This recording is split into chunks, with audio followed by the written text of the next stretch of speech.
Hello dear friends, मैं doctor S M Lamba आपका bio वाले गुरुजी चैनल में वेलकम करता हूं। दोस्तों, आज की क्लास में मानव रोग का भाग 10 लेकर आया हूं, जिसके अंतर्गत हम HIV के द्वारा होने वाला जो एड्स रोग है उसके बारे में पढ़ेंगे। तो दोस्तों, ये जो एड्स रोग है ये इसके बारे में डिटेल में जानना काफ़ी ज़रूरी है, क्योंकि आजकल बहुत सारे एग्ज़ाम्स में इसके जो बेसिक क्वेश्चन आने लग गए हैं, तो इसके बारे में हम थोड़ा सा डिटेल में पढ़ेंगे। तो दोस्तों, जो एड्स है इसके बारे में काफ़ी बेसिक क्वेश्चन आते हैं, और उनमें सबसे पहला जो क्वेश्चन आता है यानी जो एड्स रोग है उसके बारे में सबसे जो प्रमुख क्वेश्चन आता है वो ये आता है, एक तो इसका फुल फॉर्म। तो देखिए, HIV जो एड्स का जो फुल फॉर्म है ये अंग्रेजी शब्द है। तो पहला जो ए है उसका मतलब तो होता है एक्वायर्ड, और आई का होता है मतलब इम्यूनो, और डी का मतलब होता है डेफिशिएंसी, और एस का मतलब होता है सिंड्रोम।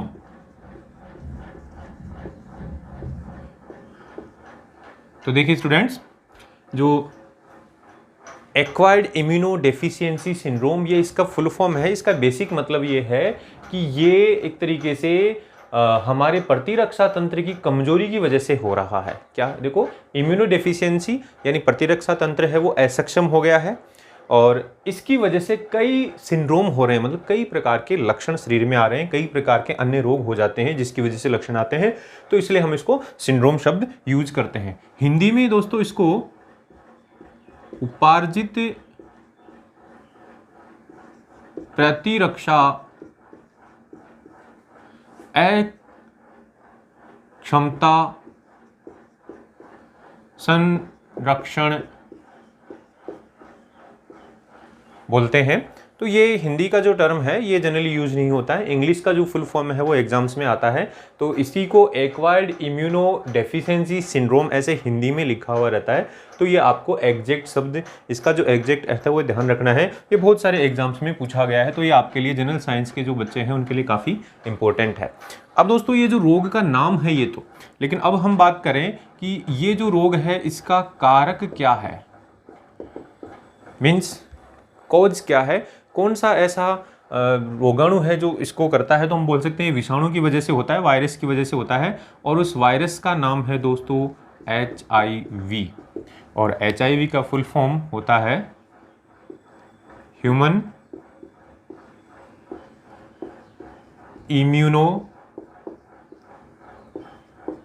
वायरस। यानी इस तरीके से आपने देखा कि जो हिंदी में ही इसका ऐसे लिखा हुआ रहता है, हालांकि अंग्रेजी वर्ड है ह्यूमन इम्यूनो वायरस यानी मानव प्रतिरक्षा विषाणु। तो ये जो मानव प्रतिरक्षा विषाणु है ये वर्ड यूज नहीं होता है, इंग्लिश वाला शब्द है वही यूज होता है, यानी ह्यूमन इम्यूनो वायरस ही यूज होता है, मानव प्रतिरक्षा विषाणु शब्द यूज नहीं होता है। तो आपको ये ध्यान रखना है, काफ़ी इम्पोर्टेंट है। अब दोस्तों, ये जो HIV है ये दो प्रकार का होता है। यहाँ पर जनरल साइंस में एक क्वेश्चन पूछा गया था किसी एग्जाम में कि HIV-1 और HIV-2, तो मानव के अंदर जो HIV रोग होता है उसका मुख्य जो कारण है, यानी आप कह सकते हैं मुख्य जो कारण है वो ये वायरस होता है, HIV-1 की वजह से ये होता है। अब दोस्तों, HIV जो वायरस है ये करता क्या है वास्तव में, तो आपको यहाँ ध्यान होना चाहिए कि जो HIV है ये स्पेशली हमारे जो प्रतिरक्षा तंत्र को कमज़ोर करता है। तो प्रतिरक्षा तंत्र यानी जो इम्यून सिस्टम है, इम्यून सिस्टम को कमज़ोर करता है, प्रतिरक्षा तंत्र को एक तरीके से कमज़ोर करता है। यानी अब ये कैसे कमज़ोर करता है ये पता रहना चाहिए। तो आपको पहले तो ये पता होना चाहिए कि कौन से सिस्टम पर ये एक्ट करता है, यानी कौन से सिस्टम को कमज़ोर करता है, किस सिस्टम से संबंधित ये रोग है। तो हम बोलेंगे प्रतिरक्षा तंत्र यानी इम्यून सिस्टम से संबंधित ये रोग है। तो इसके बाद में हम कह सकते हैं प्रतिरक्षा तंत्र को ये कैसे कमज़ोर करता है। तो आप यहाँ कह सकते हैं दोस्तों, प्रतिरक्षा तंत्र के अंदर जो सेल मीडिएटेड इम्यूनिटी होती है, कोशिका मध्यस्थता या कोशिका मध्यस्थ प्रतिरक्षा, जिसको इन शॉर्ट आप सेल मीडिएटेड इम्यूनिटी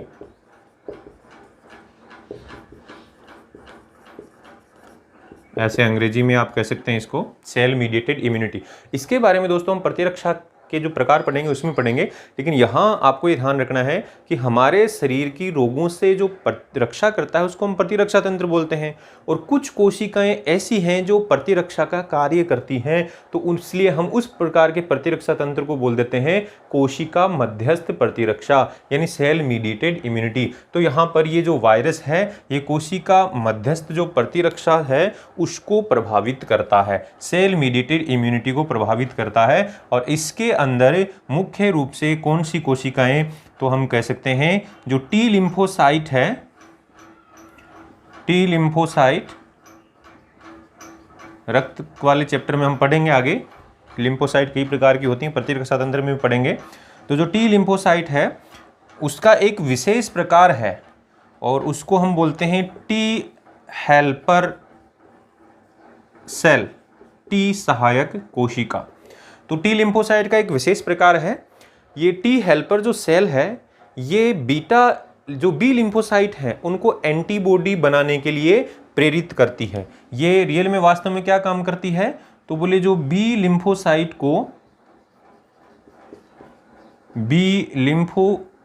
को किसी भी एंटीजन के प्रति एंटीबॉडी बनाने के लिए प्रेरित करती है। तो यहां पर आपने देखा टी हेल्पर सेल का मुख्य काम क्या हो गया कि जो बी लिम्फोसाइट हैं उनको थोड़ा सा स्टिमुलेट करेगी एंटीबॉडी बनाने के लिए। मतलब शरीर में कोई भी एंटीजन अगर आ गया है, कोई भी बाहरी रोगाणु आ गया है, तो वो उस रोगाणु के बारे में सूचना देगी बी लिम्फोसाइट को कि वो आ गया है तो उसके खिलाफ एंटीबॉडी बना लो, यानी ये किसका सामान्य प्रक्रिया है। तो यहाँ देखिए प्रतिरक्षा तंत्र में जो कोशिकाओं के द्वारा प्रतिरक्षा कैसे होती है, तो बोले एक टी लिम्फोसाइट प्रकार की लिम्फोसाइट है, उसमें भी एक प्रकार है टी सहायक कोशिका यानी टी हेल्पर सेल। ये क्या हेल्प करती है, ये बी लिम्फोसाइट को शरीर में प्रवेश करने वाले एंटीजन के खिलाफ प्रेरित करती है और क्या कहती है कि आप एंटीबॉडी बनाओ, यानी एंटीबॉडी बनाने के लिए उसको प्रेरित करती है। तो अब एंटीबॉडी बनेगी तो ये एंटीबॉडी उस आए हुए सूक्ष्म जीव को, आए हुए रोगाणु को खत्म कर देंगी। लेकिन यहाँ पर HIV के अंदर क्या है कि जो ये HIV वायरस है ये खुद प्रतिरक्षा तंत्र पे आक्रमण करता है। HIV क्या करता है, किस पर आक्रमण करता है, प्रतिरक्षा तंत्र पे। और प्रतिरक्षा तंत्र में भी किस पर स्पेशली, तो बोले प्रतिरक्षा तंत्र में भी ये जो टी हेल्पर सेल है इन पर आक्रमण करता है, तो टी हेल्पर सेल को नष्ट कर देता है। तो ये वास्तव में क्या करता है कि जो टी हेल्पर सेल हैं, हेल्पर सेल को नष्ट करता है। तो अब हमने देखा कि साहब ये जो प्रतिरक्षा तंत्र के अंदर जो टी हेल्पर सेल अपना काम कर रही थी उन्हीं पे इसने वायरस ने अटैक कर दिया, HIV वायरस ने इसी पे अटैक कर दिया, तो अब ये सेल है वो नष्ट हो जाएंगी। तो हम कह सकते हैं यहाँ कौन सी कोशिकाएं कम हो जाएंगी, तो बोले टी सहायक जो कोशिका है, टी सहायक कोशिका वो क्या हो जाएंगी, कम हो जाएंगी, इनकी संख्या क्या हो जाएगी, कम हो जाएगी। तो जब इनकी संख्या कम हो जाएगी यानी HIV वायरस ने क्या किया, टी हेल्पर सेल्स को नष्ट कर दिया, उसकी संख्या कम हो गई, और संख्या कम हो गई तो कौन सा काम नहीं होगा, तो बोले टी हेल्पर सेल क्या कर रही थी, बी लिम्फोसाइट को एंटीबॉडी बनाने के लिए प्रेरित करती है। तो अब अगर ये प्रेरित नहीं होंगी तो एंटीबॉडी नहीं बनेगी, तो एंटीबॉडी नहीं बनेगी तो आया हुआ जो एंटीजन है वो मरेगा नहीं और वो अपना काम कर जाएगा, यानी हमारे शरीर के अंदर कोई ना कोई रोग कर देगा। तो दोस्तों जो सिस्टम, जो तंत्र हमें रोगों से बचा रहा था उसी तंत्र पे इसने अटैक कर दिया। तो ये इस वायरस के बारे में आपको ध्यान रखना। यहाँ जो क्वेश्चन आते हैं जनरल साइंस में, तो कौन सी कोशिका को, तो बोले टी हेल्पर सेल को। अब कैसे ये इस पे एक्ट करेगा, नष्ट कैसे करेगा, हम बाद में बताएंगे, लेकिन यहाँ पर आपको इतना ध्यान रखना टी हेल्पर सेल को नष्ट कर देता है। और साथ में आप कह सकते हैं कौन सी प्रतिरक्षा तंत्र को प्रभावित करता है, बोले कोशिका मध्यस्थ प्रतिरक्षा को ये प्रभावित करता है। ये डायरेक्ट क्वेश्चन आया कि प्रतिरक्षा तंत्र से ये संबंधित है। ऐसे ही आपको यहाँ ध्यान रखना है कि मुख्य जो कारण है HIV का वो है HIV-1, और ऐसे ही इसका फुल फॉर्म और ऐसे ही इस रोग का फुल फॉर्म आपको ध्यान रखना है। हाँ तो दोस्तों आगे देखिए, एड्स का जो वायरस है HIV उसकी संरचना हम पढ़ेंगे। तो आप यहाँ पर इसकी संरचना को अगर देखेंगे तो HIV की जो संरचना है उसमें आपके सामने एक डायग्राम बना हुआ है। इसको देख के हम ये बता सकते हैं कि देखिए इसमें सबसे बाहर आपको क्या दिख रहा है। सबसे बाहर एक ऐसे दो अणुओं से बनी हुई है, दो ऐसे परतें बनी हुई है, दो आवरण बने हुए हैं। और ये आवरण वास्तव में देखा जाए तो ये किससे बना हुआ है, तो बोले ये आवरण फॉस्फोलिपिड से बना हुआ है। किससे बना हुआ है दोस्तों? फॉस्फोलिपिड। तो फॉस्फोलिपिड का आवरण है और ये द्वि आवरण है, द्विस्तरीय आवरण है, यानी आप कह सकते हैं ये द्विस्तरीय है, दो स्तरों का बना हुआ है। तो फॉस्फोलिपिड से बना हुआ है ये आवरण। अब इस आवरण के अंदर अगर देखें तो यहाँ पर ये रेड कलर से ये नोब लाइक जो स्ट्रक्चर है ये एक ग्लाइकोप्रोटीन है। क्या है ये? एक ग्लाइकोप्रोटीन, यानी प्रोटीन और कार्बोहाइड्रेट से बना हुआ एक अणु है। इस ग्लाइकोप्रोटीन को दोस्तों इसको नाम दिया जाता है, इसको बोलते हैं GP120, ग्लाइकोप्रोटीन 120। ऐसे ही यहाँ पर इस फॉस्फोलिपिड लेयर में आपको जैसे अलग इंक से मैंने दिखा रखा है नीला नीला, या फिर मान लीजिए यहाँ ग्रीन ग्रीन करके बता रहा हूँ, इसी लेयर के अंदर एक दूसरा ग्लाइकोप्रोटीन और होता है। ये भी ग्लाइकोप्रोटीन है और इस ग्लाइकोप्रोटीन का जो नाम है वो है GP41। क्या है? GP41, glycoprotein 41। तो ये GP120 और GP41 ये नाम आपको ध्यान रखने हैं। ये ग्लाइकोप्रोटीन है और ये जो सबसे बाहर आवरण है फॉस्फोलिपिड का दोहरा बना हुआ आवरण उसमें पाए जाते हैं। और ये ग्लाइकोप्रोटीन तो रिसेप्टर की तरह काम करता है, यानी आप कह सकते हैं किसी चीज़ से जुड़ने की का काम करता है।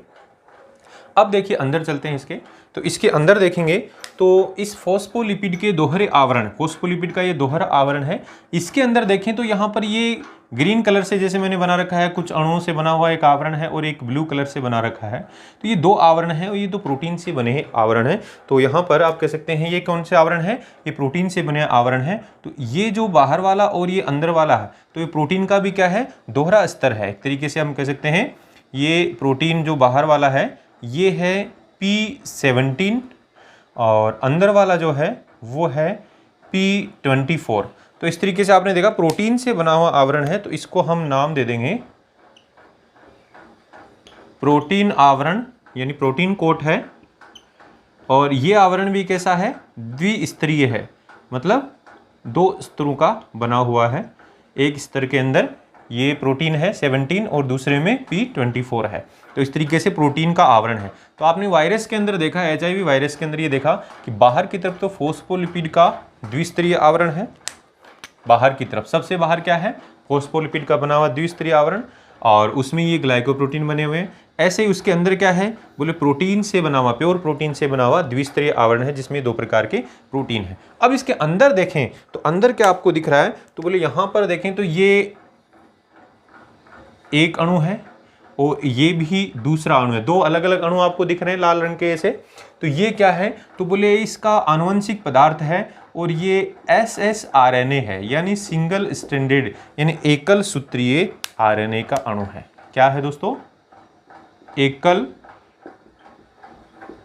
सूत्रीय RNA है। यानी HIV वायरस के अंदर जो आनुवंशिक पदार्थ होता है वो क्या होता है? वो बोले RNA होता है। तो आप यहाँ कह सकते हैं ये क्या है? ये इसका आनुवंशिक पदार्थ है। यानी नॉर्मली जो HIV वायरस होता है उसके अंदर जो आनुवंशिक पदार्थ है वो क्या है? RNA होता है। अब ये जो RNA है वो सिर्फ एक स्तर का एक सूत्रीय ही होता है, लेकिन इस RNA के दो अणु हैं, एक ये और एक ये। तो ये भी क्या है? तो ये भी ssRNA है, यानी RNA का दूसरा अणु है। तो अब आप यहाँ कह सकते हैं HIV वायरस के अंदर RNA के, यानी एक सूत्रीय RNA के दो अणु होते हैं। ठीक है। अब इन दोनों अणुओं से यहाँ पर ये ग्रीन कलर का एक गेंदनुमा संरचना जुड़ी हुई है। ये क्या है दोस्तों? तो अब हम कह सकते हैं ये ग्रीन कलर की जो संरचना जुड़ी हुई है ये भी है और ये भी है, दोनों को हम यहाँ इंगित कर देते हैं।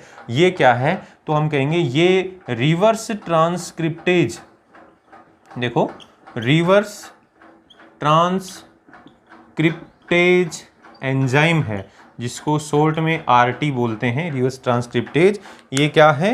रिवर्स ट्रांसक्रिप्टेज एंजाइम के दो अणु हैं जो दोनों आरएनए से जुड़े हुए हैं, आरएनए के दोनों अणु से जुड़े हुए हैं। तो ये जो एंजाइम है रिवर्स ट्रांसक्रिप्टेज, ये क्या करता है दोस्तों? तो हम यहाँ कह सकते हैं रिवर्स ट्रांसक्रिप्टेज इस आरएनए से, यानी वायरस का जो आरएनए है, HIV वायरस का जो आरएनए है, इससे क्या बना देता है? बोले इससे ये डीएनए बना देता है।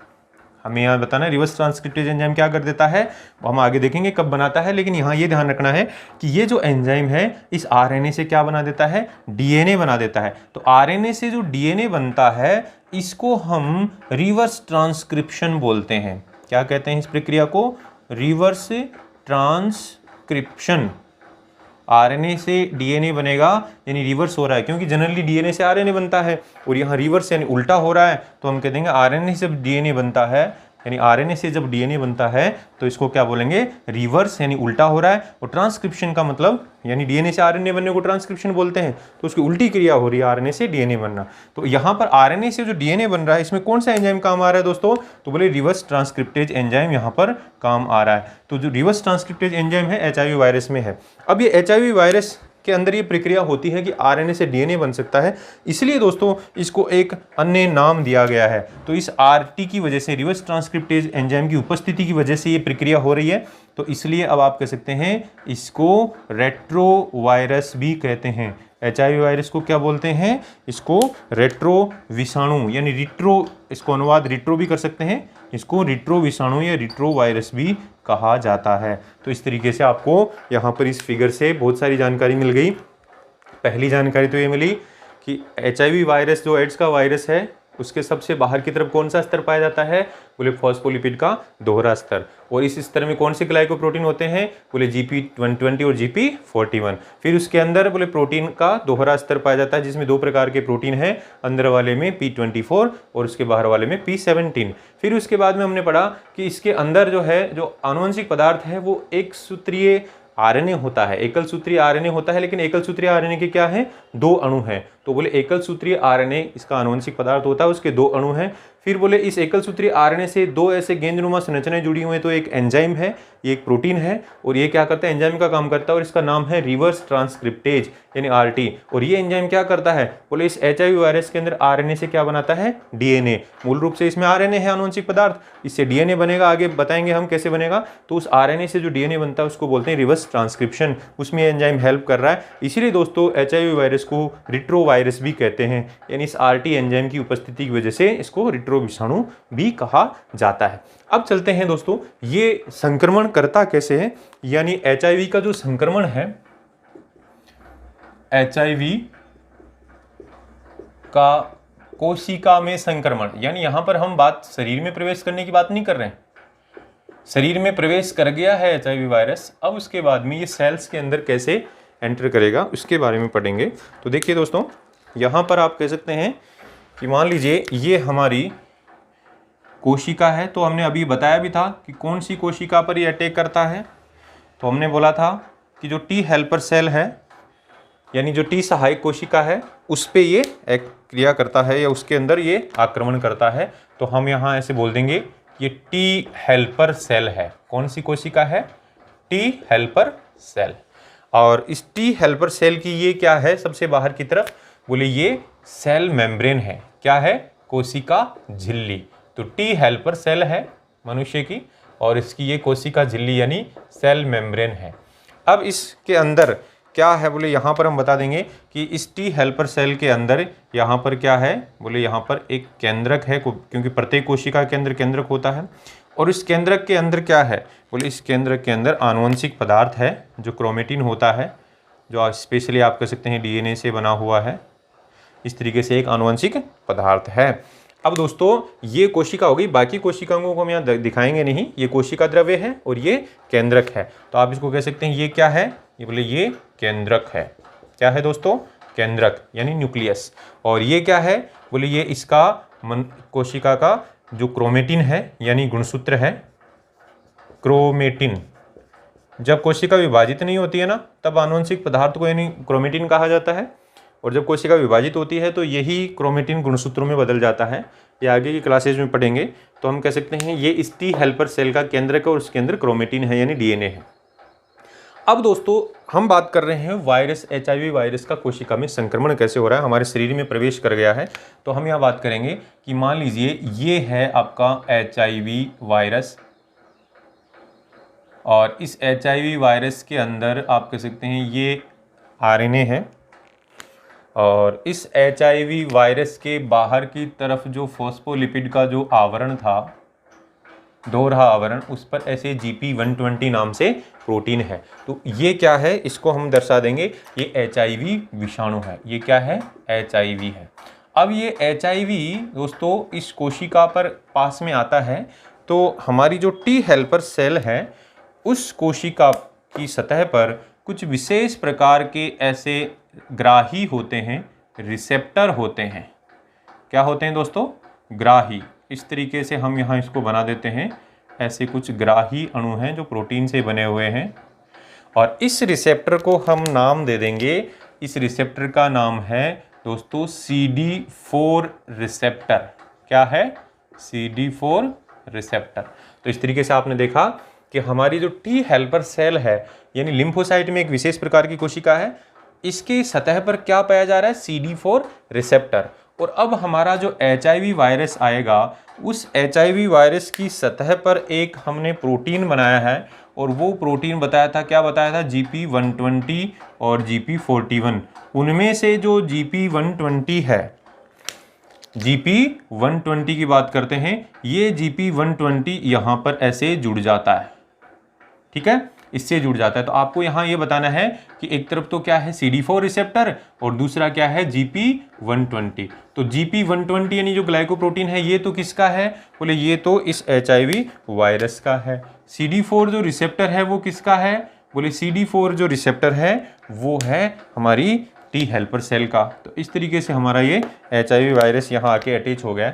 अब आप दोस्तों ध्यान से देखिए कि HIV वायरस है वो इस टी हेल्पर सेल की सतह पर जो CD4 रिसेप्टर उनसे आके चिपक गया है, और अब क्या होगा, बोले यहाँ पर HIV जो वायरस का जो आनुवंशिक पदार्थ है वो अंदर आ जाएगा। क्या आ जाएगा, ये आनुवंशिक पदार्थ अंदर आ जाएगा। और आनुवंशिक पदार्थ क्या है यहाँ पर, तो दोस्तों आनुवंशिक पदार्थ यहाँ पर एकल सूत्रीय RNA है। तो ये क्या है, बोले HIV का RNA है, ये HIV RNA है। और अब दोस्तों इसकी सतह पर साथ में और क्या आ जाता है, बोले एक वो एंजाइम है जिसको हमने रिवर्स ट्रांसक्रिप्टेज एंजाइम बोला था, ये आ जाता है। तो अब ये क्या करेगा, तो बोले ये इस RNA से क्या बनाएगा, बोले इस RNA से ये DNA बनाएगा। तो हमारा जो रिवर्स ट्रांसक्रिप्टेज नाम का जो एंजाइम है वो इससे क्या बना देगा, तो बोले इससे ऐसे द्विसूत्रीय DNA बना देगा। तो द्विसूत्रीय DNA बन गया। तो अब हम यहाँ कह सकते हैं ये क्या बना दिया इसने, तो बोले HIV का, यानी जो HIV DNA हो गया, विषाणु का DNA। अब देखिए नॉर्मली जो विषाणु का अणु जब बाहर है तब उसके अंदर DNA नहीं है, लेकिन पोषक कोशिका के अंदर आते ही, यानी यहाँ पर इसमें होस्ट सेल के अंदर आते ही, यहाँ पर इस रिवर्स ट्रांसक्रिप्टेज की वजह से क्या बन गया, यहाँ DNA बन गया। अब ये जो DNA है, ये DNA दोस्तों क्या करता है, बोले ये इसका जो होस्ट DNA है ना, इस सेल कोशिका का जो DNA अंदर है इसके केंद्रक में, यहाँ चला जाता है। तो अब यहाँ इस पे ऐसे जुड़ जाता है, जैसे हमने यहाँ पर इसको दिखा दिया है, हमारी जो पोषक कोशिका है उसका DNA है तो कैसा, ब्लू रंग का है, और इसको हरे रंग से दिखा दिया है। तो इस तरीके से आप कह सकते हैं जो विषाणु जो को DNA है, यानी विषाणु का DNA पोषक कोशिका के DNA में समाविष्ट हो जाता है। समाविष्ट का मतलब इंटीग्रेटेड, यानी इसमें जुड़ जाता है। तो यहाँ दोस्तों हुआ क्या कि जो CD4 सेल है उसके अंदर जब HIV वायरस प्रवेश कर गया, तो HIV वायरस का सिर्फ RNA यहाँ पर प्रवेश किया, और ये RNA इस रिवर्स ट्रांसक्रिप्टेज एंजाइम की सहायता से DNA में बदल गया, और इस HIV का जो DNA है, यानी विषाणु का जो DNA है, वो इस पोषक कोशिका का जो DNA है उसमें समाविष्ट हो गया। अब देखो ये कहाँ जाके जुड़ गया, बोले ये इस पोषक कोशिका के यानी टी हेल्पर सेल के DNA से जाके इसका DNA जुड़ गया। तो अब इस कोशिका का जो DNA की जब प्रतिकृति होगी, इसका रेप्लिकेशन होगा, तो इस DNA का भी होगा। ठीक है ना। और फिर कह सकते हैं कि मान लीजिए कि ये जैसे इस डीएनए से कोई आरएनए बनेगा तो इस वायरस के डीएनए से भी आरएनए बनेगा, यानी इस वायरस के डीएनए से भी क्या बनेगा, आरएनए। और वो आप कह सकते हैं कौन सा आरएनए बनेगा, मैसेंजर आरएनए। ठीक है दोस्तों, तो ये क्या है, तो बोले ये वायरल आरएनए है। वायरल आरएनए कौन सा बना, वायरस का आरएनए बन गया। अब ये वायरस के आरएनए से क्या बनेगा, तो बोले वायरल प्रोटीन बनेंगे, यानी वायरस के प्रोटीन बनेंगे, क्योंकि एचआईवी वायरस में जो प्रोटीन है वो बनेगा। तो अब यहाँ कह सकते हैं ये वायरल प्रोटीन बने और ये आरएनए भी आ गया। तो अब यहाँ क्या बन जाएंगे, तो बोले यहाँ पर नए वायरस बन जाएंगे, नए एचआईवी वायरस बन जाएंगे। तो इस तरीके से हम यहाँ पर 2-3 वायरसों को दिखा देते हैं। इनकी संख्या तो बहुत ज़्यादा होती है, लेकिन आपको क्या दर्शाना है कि यहाँ पर इस तरीके से कई सारे वायरस बन जाते हैं। तो देखो यहाँ पर वायरस के बनने की कहानी इतनी है कि वायरस को बनने के लिए क्या चाहिए, तो बोले वायरस के निर्माण के लिए एक तो प्रोटीन चाहिए। तो प्रोटीन तो आप कह सकते हैं इस मैसेंजर आरएनए से वायरल प्रोटीन बन गया, साथ में इसका आरएनए चाहिए। तो आप कह सकते हैं आरएनए भी अंदर इसके, हर प्रोटीन के अंदर इस तरीके से ये प्रोटीन है अपना वापस ऐसे जुड़ जाएगा और इसके अंदर आरएनए आ गया। अब देखो वापस देखिए कि ये आपका CD4 जो कोशिका है, यानी स्पेशली टी हेल्पर सेल है, उसकी सतह पर CD4 रिसेप्टर है। वायरस बाहर से आया और जीपी प्रोटीन के माध्यम से यहाँ पर जुड़ गया और फिर वायरस का मैसेंजर, वायरस का जो आरएनए और ये जो रिवर्स ट्रांसक्रिप्टेज एंजाइम है वो अंदर आ गया, यानी वायरस का मेन आनुवंशिक पदार्थ अंदर आ गया, आनुवंशिक पदार्थ। अब ये वायरस का आनुवंशिक पदार्थ है आरएनए है, वो इस एंजाइम की सहायता से, यानी रिवर्स ट्रांसक्रिप्टेज एंजाइम की सहायता से किस में बदलेगा, बोले एचआईवी डीएनए में कन्वर्ट हो जाएगा, यानी वायरल डीएनए बन गया। अब ये डीएनए क्या करेगा, बोले इस कोशिका का जो पोषक कोशिका के डीएनए से ही जुड़ जाएगा। यहाँ जुड़ने के बाद में इस डीएनए से क्या बनेगा, बोले यहाँ का अंदर जाके ये अंदर चला गया है और अंदर जाके क्या कर रहा है, बोले अब ये आरएनए बनाएगा, तो मैसेंजर आरएनए बनेगा। तो कौन सा मैसेंजर आरएनए बना इससे, बोले वायरस के डीएनए से, तो वायरस का मैसेंजर आरएनए ही बनेगा। ठीक है, इस कोशिका के आरएनए वो अलग बात है, लेकिन वायरस का जो डीएनए अंदर गया है उसे तो वायरस का आरएनए ही बनेगा।